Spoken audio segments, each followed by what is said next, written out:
সকলোকে নমস্কাৰ জনাইছো। মই আজি লাইভ আহিব নোৱাৰিলো নেটৱৰ্কৰ প্ৰব্লেমৰ কাৰণে আৰু মই দিনটো ব্যস্ত হৈ থাকিলো অফিচত যাবলগীয়া কাৰণে কাৰণ আপোনালোকে জানে মোৰ স্বামী সত্যজিৎ বৰা বৰ্তমান পলাতক অৱস্থাত আছে। তেওঁৰ কাৰণে আজি মই গৈছিলো আৰু আৰু আৰু আৰু এটাই কথা কওঁ যে সত্যজিৎ বৰাই ফেক একাউণ্ট খুলি মোৰ বিষয়ে যিখিনি কথা লিখি আছে সেইখিনি সম্পূৰ্ণ লিখিছে পাপৰি কলিতাই। আৰু এটা কথা কওঁ, সত্যজিৎ বৰাই যদি সঁচাকৈ যদি কৈছে তেওঁ লাইভত আহক, তেওঁ পলাতক অৱস্থাত আছে, যদি এই কথাখিনি কৈছে তেওঁ লাইভ আহি সকলোকে দেখাই দিয়ক তেওঁ ক'ত আছে আৰু লাইভৰ যোগেদি কথা কওক, মোক মই সকলো কথা এটা এটাকৈ উত্তৰ দিম। আৰু বিশেষ কথা হ'ল যে সত্যজিৎ বৰাই যিখন টাটা পাঞ্চ চলাই আছে সেইখনৰ গাড়ী নাম্বাৰটো হৈছে AS2TAF3266 আৰু সেইখন গাড়ী চলাই তেখেতে পলাতক অৱস্থাত আছে আৰু সেইখন গাড়ীকে লৈ এতিয়া পাপৰি কলিতাই ভিডিঅ' বনাই আছে। আপোনালোকে এটাই কথা কৈছো যে মোৰ মানুহজন বৰ্তমান তাইৰ ওচৰতে পলাই আছে আৰু তাই সম্পূৰ্ণ জানে যে তাই পলুৱাই ৰাখিছে মোৰ মানুহজনক। আৰু যিখন মানুহজনৰ ৰয়েল এনফিল্ড আছিলে সেইখনৰো আৰচিখন বৰ্তমান মোৰ ওচৰত আছে। মোৰ মানুহজনে প্ৰথম কৈছিলে যে এইখন বাইক মোৰ টকাৰে লোৱা বুলি কৈছিলে, কিন্তু এতিয়া ওলাইছে পাপৰি কলিতাৰ নামত। এইখন আপোনালোকে চাই লওক, সম্পূৰ্ণ মই দেখাই দিছোঁ। আৰু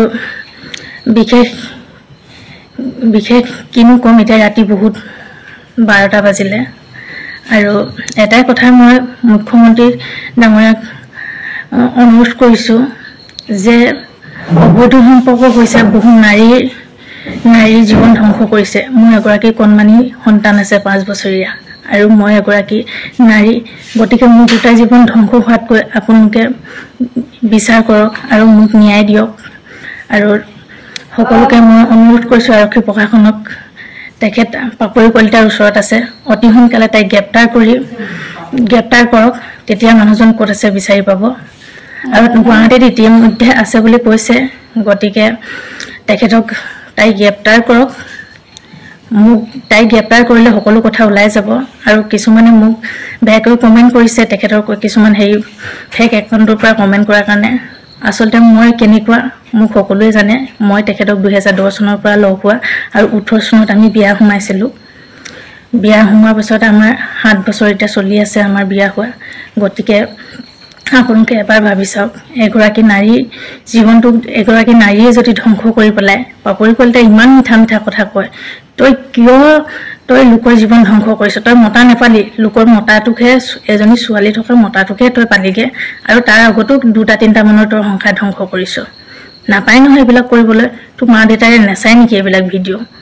গতিকে তোৰ মা দেউতাই যদি এই ভিডিঅ'টো চাইছে, গতিকে তোক বুজাবলৈ এবাৰ কবি, বা তোক বুজাবলৈ নহয়, যদি তোৰ ওচৰ পাজৰে কোনোবাই দেখে তেখেতলোকক মই অনুৰোধ কৰিছোঁ যাতে এই ভিডিঅ'টো তেখেতৰ মাক দেউতাক এবাৰ দেখায় আৰু এই মোৰ কণমানিজনী আৰু মোক ন্যায় লাগে। গতিকে আৰক্ষী প্ৰশাসনকো মই শেষত মই জনাইছোঁ যে মোক ন্যায় লাগে মোৰ কণমানিজনী আৰু মোৰ কাৰণে। আৰু পাপৰি কলিতাই শাস্তি পাব লাগে। তাই যিহেতু মোৰ মানুহজন ক'ত আছে তাই জানে, আৰু যিখন গাড়ী মোৰ মানুহজনে চলাই আছিলে সেইখন গাড়ী লৈ পলাতক হৈছে। গতিকে তাইক এৰেষ্ট কৰক আৰু এনেকুৱা দুৰ্ভগীয়া মহিলাই যাতে দ্বিতীয় দিন যাতে এনেকুৱা নহয়। আৰু মই কোনো অসৎ কামত লিপ্ত নহয়। মই নিজকে ভাল বুলিও নকওঁ, বেয়া বুলিও নকওঁ, মই নিজকে এজনী সাধাৰণ ছোৱালী। গতিকে আৰু তেখেতে কিছুমান কথা লিখিছে, সেইখিনি সম্পূৰ্ণ অসম্ভৱ কথা। আজি মই SP ছাৰৰ তাত মই কিছুমান তথ্য পাপৰি কলিতাৰ বিষয়ে মই দি থৈ আহিছোঁ, ইনভেষ্টিগেশ্যন হ'ব। গতিকে আপোনালোকে সকলোৱে দেখিব। আৰু লাইভটো আহিব নোৱাৰাৰ কাৰণে সকলোৰে ওচৰত মই ক্ষমা প্ৰাৰ্থী, কাৰণ নেটৱৰ্কৰ প্ৰব্লেম হৈছে আৰু ৰাতি আজি দেৰিও হৈছে। মোৰ কিছুমান বহুত দুখ আছে, মই ক'ব নোৱাৰোঁ। গতিকে সেই কথাখিনি আপোনালোকে জানেই যে, আৰু মোক যিসকলে জানে তেখেতলোকে মোৰ ফ্ৰেণ্ডসকলে সকলোৱে জানে যে মই কেনেকুৱা ধৰণৰ ছোৱালী। আৰু পাপৰি কলিতা এজনী হ'ল মতা পাগল। তাইক উচিত শাস্তি দিয়ক ৰাইজে আৰু নাৰীসকল একগোট হওক, যাতে এনেকুৱা দুৰ্ভগীয়া মহিলাক ন্যায় পাব লাগে।